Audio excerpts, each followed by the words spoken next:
তুমি এতিয়া কান্দিয়ে থাকিবা নে কিবা এটা ক'বা?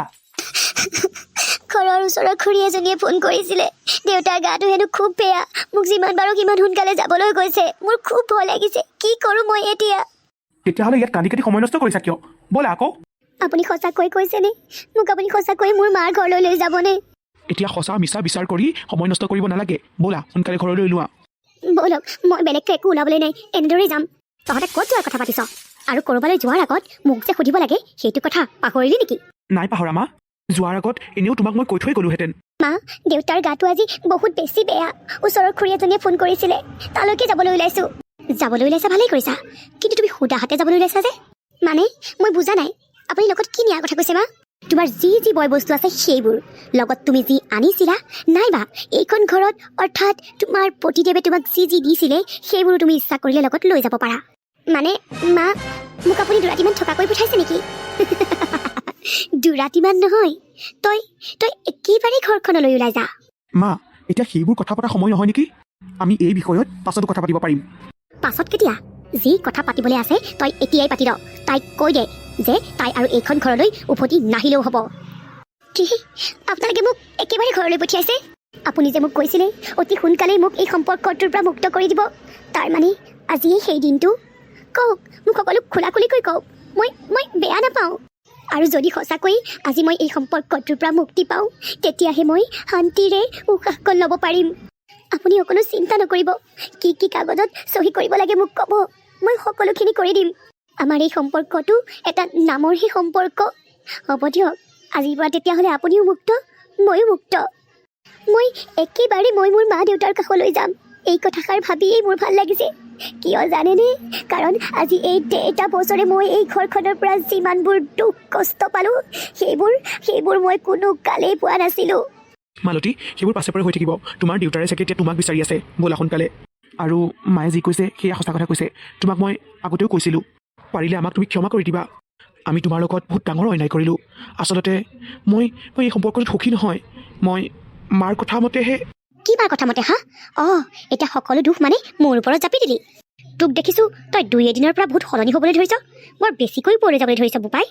এই বাপেকৰ পৰা টকাকেইটা যেতিয়া পাইছিলোঁ, আগে ভাগে তইহে দেখোন হাতখন মেলিছিলি। সেইটো কথা পাহৰিলি নেকি? আপুনি কি টকাৰ কথা কৈছে মা?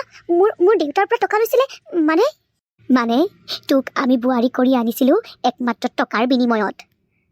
তোক বিয়া কৰোৱাৰ বাবে তোৰ বাপেৰে আমাক 20 লাখ টকা দিম বুলি কৈছিল। তাই 15 লাখ টকা দিলে বিয়াৰ পিছদিনাই, কিন্তু 5 লাখ টকা নিদিলেই। এতিয়া আৰু সেই 5 লাখ টকাৰ কথা আমি আশাও নকৰোঁ, কাৰণ তোৰ বাপেৰে এতিয়া নিজেই বিচনা ধৰিলে। তহঁতৰ ঘৰখনত এতিয়া ফুটা কৰি এটাও নাই, আৰু মোক ক'ৰ পৰা 5 লাখ টকা দিব? সেইকাৰণেই আজি তোৰ এইখন ঘৰত শেষৰটো দিন। কি? মোৰ দেউতাই আপোনালোকক টকা দিছিলে? মই এতিয়াহে বুজি পালোঁ। মোক বিয়া কৰোৱাৰ আঁৰত আপোনালোকৰ কি স্বাৰ্থ লুকাই আছিল। মই দেউতাক বহুত বাৰ সুধিছিলোঁ, মোক বিয়া কৰোৱাৰ বাবেই আপোনালোকে কিবা টকা দাবী কৰিছে নেকি, কিন্তু দেউতাই মোক এবাৰো জানিবলৈ নিদিলে এইটোৰ বিষয়ে। হয়তো মই এইখন বিয়াত বাধা দিম বুলিয়েই। আপোনালোক ইমান তললৈ যাব পাৰেনে?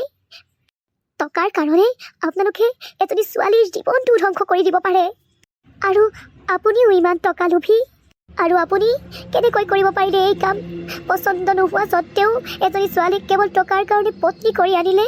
এই কথা যদি মই আগতেই গম পালোহেঁতেন, ইমান দিন এইখন ঘৰৰ ইমান জ্বালা যন্ত্ৰণা খাই এইখন ঘৰত নাথাকিলোহেঁতেন, কেতিয়াবাই ওলাই গ'লোহেঁতেন এইখন ঘৰৰ পৰা। মই স্বীকাৰ কৰিছোঁ মই স্বীকাৰ যে মই ভুল কাম কৰিছোঁ, বহুত ভুল কাম, বহুত অন্যায় কৰিলোঁ মই তোমাৰ লগত। অকল তোমাৰ লগতেই নহয়, তোমাৰ আগতো মই বহুত ছোৱালীক তেনেকৈ বিয়া কৰাবলৈ গৈছিলোঁ, আৰু টকা কমকৈ দিয়াৰ কাৰণে বিয়া ভাঙিও পেলাইছিলোঁ। আৰু এইবোৰ কৰিছিলোঁ মই একমাত্ৰ মাৰ আদেশৰ কাৰণে। কিন্তু ইয়াত অকল মাৰ দুখ নাই, দুখ মোৰো, কাৰণ মোৰোতো এটা চিন্তা কৰিব পৰা শক্তি আছে। মই কিয় চিন্তা কৰি নাচালোঁ যে এইবোৰ বহুত বেয়া কাম, আৰু চিন্তা ভাৱনা নকৰি পেলাই মই বহুত ছোৱালীৰ জীৱন ধ্বংস কৰিলোঁ, আৰু তোমাৰ লগতো বহুত অন্যায় কৰিলোঁ।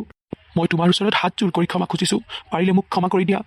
আৰু এটা কথা, মই এতিয়া শুদ্ধ পথলৈ আহিবলৈ চেষ্টা কৰিছোঁ, সেইবাবেই তোমাক মই মোৰ পৰা আঁতৰ কৰিব বিচাৰিছোঁ। তুমি এই সম্পৰ্কটোৰ পৰা চিৰদিনৰ কাৰণে মুক্ত হৈ যোৱা, কাৰণ মই ইতিমধ্যে মোৰ হৃদয়খন আন এগৰাকীক দি ৰাখিছোঁ, প্ৰিয়া, যাক মই বহুত ভাল পাওঁ আৰু বিয়া কৰাব বিচাৰোঁ।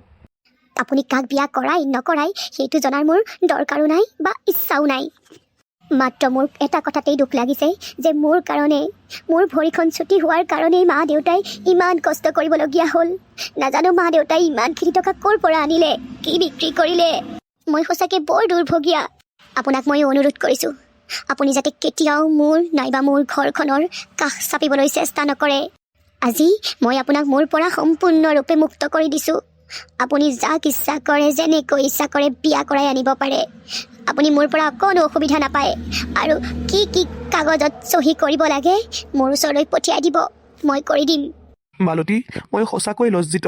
তুমি মোক ক্ষমা কৰি দিয়া। ক্ষমা কৰিবলৈ মইনো কোন? এজনী ভৰি চুটি ছোৱালীহে। নালাগে দিয়ক। মোৰ পৰা ক্ষমা বিচাৰি আপোনালোকৰ দৰে ইমান ডাঙৰ ডাঙৰ মানুহবোৰ লাজত পৰিব নালাগে। মই আহিছোঁ আৰু চিন্তা নকৰিব, মই মোৰ লগত এইখন ঘৰৰ পৰা একো এটাই লৈ নাযাওঁ। মালতী, তুমি অকলে যাব নালাগে, মই তোমাক থৈ আহিমগৈ। তাৰ কোনো প্ৰয়োজন নাই। আপুনি চাগে চিন্তা কৰিছে, মোৰ যে ভৰি এখন চুটি, হয়তো যাবলৈ অসুবিধা হ'ব পাৰে, হয়নে? চিন্তা নকৰিব, মই এনেকৈ মোৰ মা দেউতাৰ ওচৰ ওলামগৈ। যাবৰ পৰত মাত্ৰ এটা কথাই কৈ থৈ যাওঁ, কোনো ছোৱালীৰ জীৱন যাতে এনেদৰে আপোনালোকে ধ্বংস নকৰে। টকাই সকলো নহয়, ভগৱানে কিন্তু ইয়াৰ পৰিণাম বৰ বেয়াকৈ দিব। বল বাছা, তই ইমান টকালোভী মানুহবোৰৰ মাজত থাকিব নালাগে।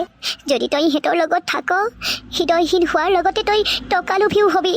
আৰু মই তোক ইমান বেয়া পথেৰে যাবলৈ দিব নোৱাৰোঁ। তাতকৈ তই মাৰৰ লগত ককা আইতাৰৰ ঘৰতেই থাকিবি। তই বিশ্বাস কৰ, তোক মই যিমান পাৰোঁ সিমান সুখ দিবলৈ চেষ্টা কৰিম। আজি অন্ততঃ এটা কথা ভাবি মোৰ ভাল লাগিছে, আজি মই মুক্ত হ'লোঁ। আজি মই এখন কাৰাগাৰৰ জীৱনৰ পৰা মুক্ত হ'লোঁ।